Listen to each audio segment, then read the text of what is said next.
राधे राधे। कार्तिक महात्म्य 21वां अध्याय। नारद जी बोले, इस प्रकार विष्णु के पार्षदों के वचन सुनकर धर्मदत्त ने विस्मित होकर दंडवत प्रणाम कर यह वचन कहा। धर्मदत्त बोले, भक्तों की पीड़ा दूर करने वाले विष्णु जी का सब मनुष्य यज्ञ, दान, व्रत, तीर्थ द्वारा विधि पूर्वक पूजन करते हैं। उनमें से विष्णु जी को प्रसन्न करने वाला और सानिध्य देने वाला कोई व्रत है जिसके करने से सब यज्ञादिक फल सफल हो जाए। गण बोले, हे ब्राह्मण, तुमने अच्छा प्रश्न किया। हे अनघ, इतिहास सहित जो वृतांत हम कह रहे हैं उसे तुम एकाग्रचित होकर सुनो। कांचीपुर में चोल नामक एक चक्रवर्ती राजा हो गया है। इसी के नाम से चोल देश प्रसिद्ध हुआ। उस राजा के पृथ्वी पालन के समय कोई मनुष्य दरिद्री या दुखी या पाप बुद्धि या रोगी नहीं रहता था। असंख्य यज्ञ करने वाले उस चोल के यज्ञ स्तंभ से ताम्रपर्णी नदी के दोनों तट चैत्ररथ अर्थात कुबेर के उपवन के समान शोभित हो गए थे। हे ब्राह्मण, एक समय वह राजा जहां जगत के स्वामी विष्णु भगवान योग माया के साथ शयन करते हैं, उस अनंत शयन नामक स्थान को गया।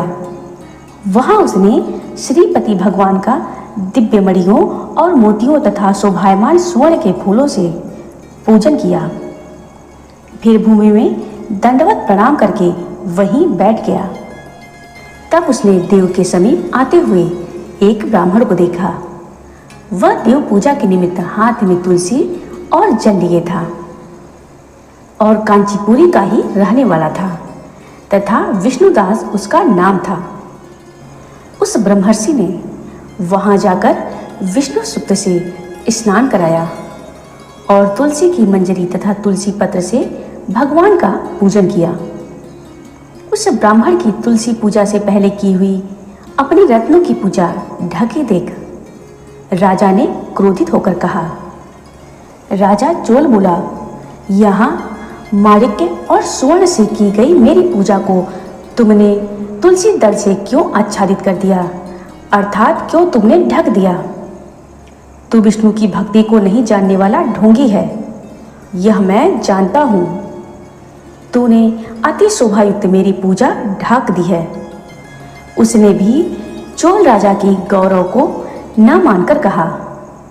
विष्णुदास बोले, हे राजन, तुम भक्ति को नहीं जानते, राज्य लक्ष्मी से गर्वित हो रहे हो। तुमने कितना विष्णु व्रत किया है सो कहो।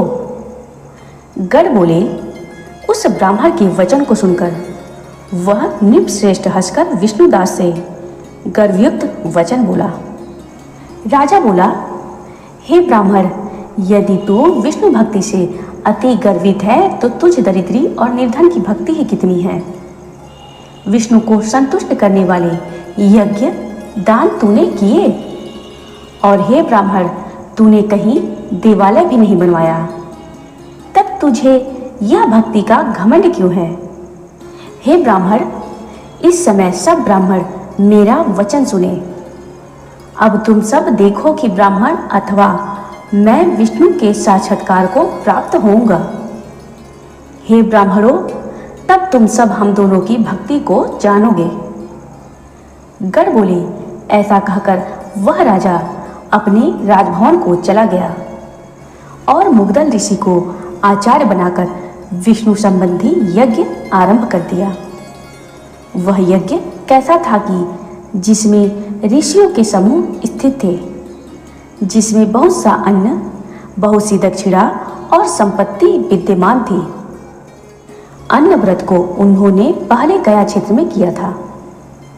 उधर व्रती विष्णुदास भी विष्णु जी को संतुष्ट करने वाले नियमों को करने लगा। उस समय वह वहां देवालय में स्थित रहा। माघ और कार्तिक का व्रत तथा भली भांति तुलसी के व्रत का पालन और एकादशी के दिन द्वादशाक्षर मंत्र से हरि का जप, इन सबको वह विधिवत करने लगा। षोडश उपचार और गीत, नृत्य आदि मंगल करके उसने नित्य विष्णु की पूजा और उपर्युक्त व्रतों को किया। उसने भोजन और शयन करते समय भी सदा विष्णु भगवान का ही स्मरण किया और समदृष्टा होकर सब प्राणियों में स्थित विष्णु भगवान को ही देखा।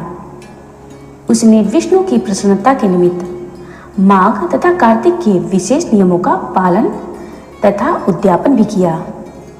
इसी प्रकार श्रीपति भगवान की आराधना करने और भगवान में ही निष्ठा रखने वाले इंद्रियों को वश में करते हुए व्रत में स्थित चोलेश्वर और विष्णुदास का बहुत काल व्यतीत हो गया। जय श्री कृष्ण, जय श्री कृष्ण। आगे की कथा को सुनने के लिए मेरे चैनल को लाइक व सब्सक्राइब करना न भूलें।